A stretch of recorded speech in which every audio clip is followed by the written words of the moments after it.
everyone, and welcome to Greetings and Salutations. Thank you so much to everyone who submitted questions. There were quite a lot. So it goes without saying I won't be able to answer every single one of them, but I have cobbled together a list of the most common questions, plus a few unique ones. Hopefully I'll give sufficient answers, and if I didn't end up answering your question, sorry about that. Maybe I'll cover it in a subsequent video. I say subsequent because I don't expect I'll be able to do all of them in one video. It'll probably be split into parts like my last Q&A videos, but we'll see. Before I continue though, I will say there are a couple of questions I won't be answering. Namely, I won't be answering questions about whether certain characters will be appearing in my series.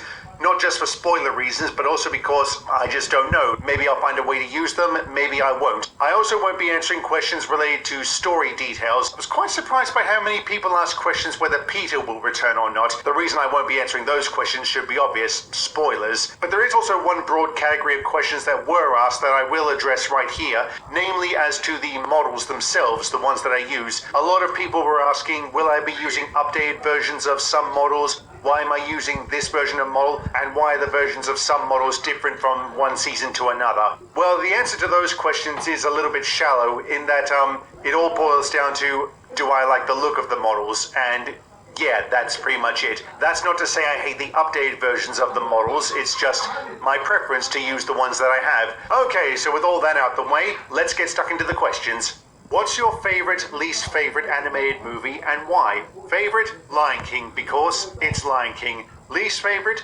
Emperor's New Groove. I didn't even finish watching it, it was so bad. Which trains model is the worst? I can't really say because I don't think I've come across a truly terrible model. Not yet anyway. Have you ever considered either starting or joining a train site? No. How do we contact you regarding story ideas for future episodes? Usually just leave something in the comments, chances are I'll probably read them. If I like your idea, I'll be sure to put it to use and give you credit for it. Have you ever seen a piece of media so terrible that you just wanted to shout, disgraceful, disgusting, despicable? Yes, the live-action remake of Beauty and the Beast. I turned it off halfway through, I just couldn't stand it. What do you get when you mix Mark Twain with bubblegum? A choo-choo Twain. Special thanks to Jet the Hawk 1994 for dropping that one. It was really funny, I just had to include it. Will you ever consider getting voice actors for Stories of Sodor? No. Will there ever be a Stories of Sodor big 90-minute movie? No. What is the most difficult thing about making this series besides scheduling, being motivated to actually work on a video? What made you think of the concept of engines getting married? I just asked myself the question, why not? Are you going to add a character that has a disability? Not really sure about that one, but we'll see. What's your favorite episode of your series that you worked on? I'm rather proud of Diagnosis. What are your inspirations for your series? Other channels, I watch a lot of them, and there's just some really good content out there, so there's no shortage of inspirational material. What's your favorite station in the series? Knapford. Have you ever considered incorporating any story elements of the Magic Railroad movie into Stories of Sodor? I've never seen that movie, so I really can't. Although I don't know whether it counts that I've included Lady and Diesel 10. Do you have any interest on doing a live stream? Not really. What's your favorite Sodor short you've done? Adaptation. It was really liberating just going all out with the swearing. 90 minutes later. Your thoughts on the 2021 Thomas reboot? I don't have any thoughts since I won't be watching it, and I haven't actually watched a full season of the show since season 6, I think it was. The design choice, I will say, is very interesting, and I do think it's very unfair how much hate this reboot is getting, considering it hasn't even been released yet. And to say this is the thing that'll kill the franchise, I don't believe that, because if memory serves, the exact same thing was said when the series went CGI, and it's still going. But I guess we'll have to wait and see. Have there ever been any CGI/modern era characters that you've considered for your videos? Yes. What are your favorite and least favorite episodes from each season of your series? I'll put a list of those episodes on the screen right now. If you want to read them, just pause the video. What is your PC setup? I'll put a picture on the screen right now of the tax invoice listing all the parts from the place that I bought the computer from.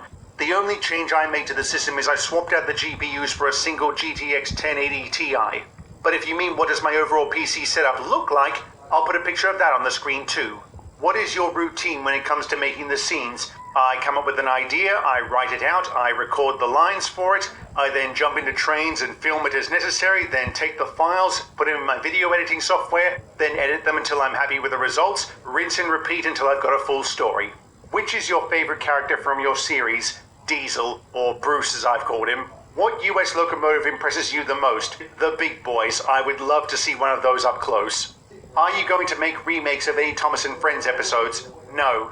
What has inspired you to make this series? Years ago I was browsing YouTube and I came across this video, which I haven't been able to find since, and I can't actually remember what it was called, but basically it was a clip from the Munitions episodes of Tugs using Thomas characters, and I really like that combination as it just seemed to work so well. And after some digging I realized that there's quite a large crossover between the fandoms of Tugs and classic Thomas the Tank Engine, and I thought, I wonder if anyone's ever combined the two into a full-fledged series, but given the reception my series has had, the answer is apparently no, which I find very surprising, but hey, I'm not complaining.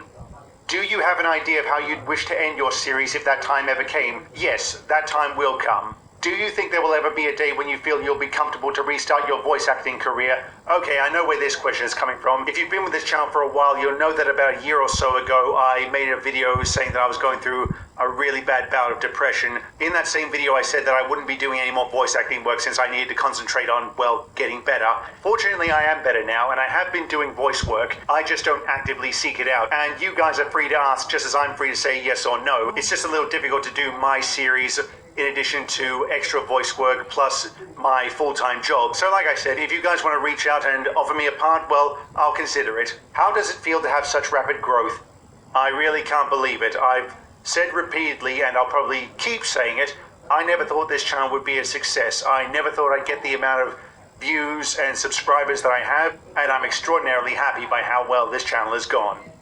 What inspired you to correlate the stories with real-time events as well as the TV series and RWS stories? I always thought incorporating real-time events into my series gave it a bit of, well, realism. As for the other references, those are just kind of Easter eggs, really.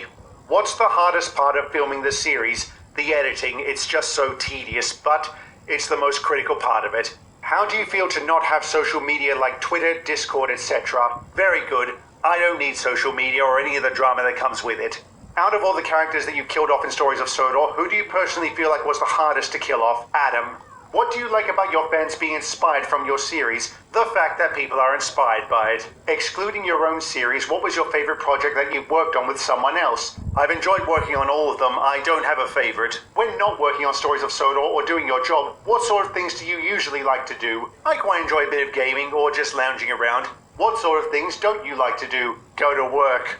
With the huge amount of history that's shown in your series, did you ever do any kind of history lesson during your education years? I did history classes, but that was just part of the curriculum, but I've always had an independent interest in history, and since my series has spanned the decades during some very, very prominent historical moments, I figured this would be a great way to use them. Out of all the places you've visited, what has been your most favorite? To date, that would be Canada. The sheer amount of natural beauty in that country is extraordinary, and the scale of the mountains, whoa. We really don't have anything like that here in Australia. 90 minutes later. Have you ever made your own route in trains? No, every route I've ever used has either been as is or I've made modifications to it. I don't claim to own any of them. How old are you? I'll be 34 this year. My birthday is May 8, 1987. Now, the same person who asked me that question said there was a bit of confusion about my age. Apparently, a lot of people were thinking that I was 42. And I think I know why that is. I'm aware there's a Wikipedia page of me that lists my year of birth as 1978. I didn't write that. I don't know who did. Yeah, hopefully that clears it up. Or maybe I just look older than I am. I'll let you guys judge. Is there any significance to you using the Timothy model for Arthur's ghost back in season 1? Okay, that question was kind of cobbling together a series of related questions posed by one user.